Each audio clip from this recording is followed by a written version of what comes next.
জয় শ্রীকৃষ্ণ বন্ধুরা, শুভ সন্ধ্যা। তো আমি আজকে আপনাদেরকে একটা 4 tucks blouse with belt blouse cutting দেখাবো। তো প্রথমে আপনারা যেমন কাপড়ই থাকুক, মানে লাইনিং কাপড়টা সেটা আপনারা প্রেস করে নেবেন। তো প্রেস করে নেওয়ার পরে চেস্টের মাপ, যে লম্বাটা রাখবেন লেন্থটা, সেই লেন্থটা বার করবেন। বার করার পরে যার যেমন সাইজের মাপের সেই হিসাবে চেস্ট বার করবেন, কোমর বার করবেন। করার পরে এবার এটা 4 টাক্স, তো সামনের দিকে আরমোলটা সবসময় আপনারা দেখে নেবেন। এগুলো সবসময় ইঞ্চিটে ব্যবহার করবেন মেপে মেপে, তাতে করে কি হয়, সেলাইয়ের সময় খুব সুবিধা হয়। কাটিংটা যদি আপনার পারফেক্ট হয় তো সেলাইটা করতে খুবই ইজি হয়।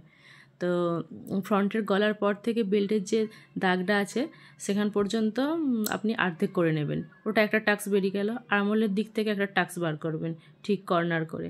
তারপরে যে নিচে যে বেল্টের ওপরে যে দাগটা দেখতে পাচ্ছেন ওটা 3.5 ছেড়ে দিয়ে করবেন, আর উপর থেকে বাস্ট পয়েন্টে নেবেন। আর এদিকে আরমোলের দিক থেকে, মানে এই যে সাইডে, হ্যাঁ আরমোলের দিক থেকে ওখানে 1.5 ইঞ্চ ছেড়ে করবেন, সে যে মাপই থাকুক। খালি মার্জিনটা একটু বেশি করে রাখবেন যখন ফ্রন্ট সাইজটা বের করব। এই যে দেখছেন আমি উল্টে দিলাম, হ্যাঁ চকের দাগটা এবার মানে ছাপটা উঠে যাবে।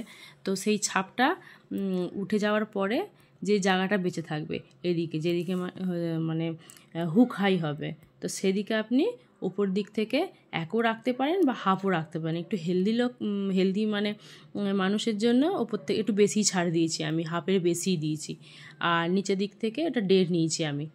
আর এখানে যে মানে বেল্ট যেখানে জুড়বে সেখানে আমি হাফ ইঞ্চি ছাড় দিয়েছি, কারণ এগুলো ওপর থেকে জুড়বে, নিচে থেকে জুড়বে, তো সেই হিসাবে ছাড় তো দিতেই হবে। তো এরকম করে এটার কাটিং আমি আজকে করলাম। তো আপনাদেরকে কেমন লাগলো আমাকে জানাবেন, আর যদি কিছু বুঝতে অসুবিধা হয় আমাকে কমেন্ট করবেন, আর আমার ইউটিউব চ্যানেলটিকে লাইক, শেয়ার, সাবস্ক্রাইব করে দেবেন। তো আজকের মতো এইটুকুই থাকুক, আবার দেখা হবে, আবার একটা নতুন অধ্যায় নিয়ে আপনাদের সামনে আমি হাজির হব। তা আমি আপনাদেরকে ওটা বোঝানোর জন্যেই বারবার কাপড়টা আর কি দেখাচ্ছিলাম যে প্রেস করে নেবেন, অবশ্যই প্রেস করতে ভুলবেন না কিন্তু। ধন্যবাদ, ভালো থাকবেন।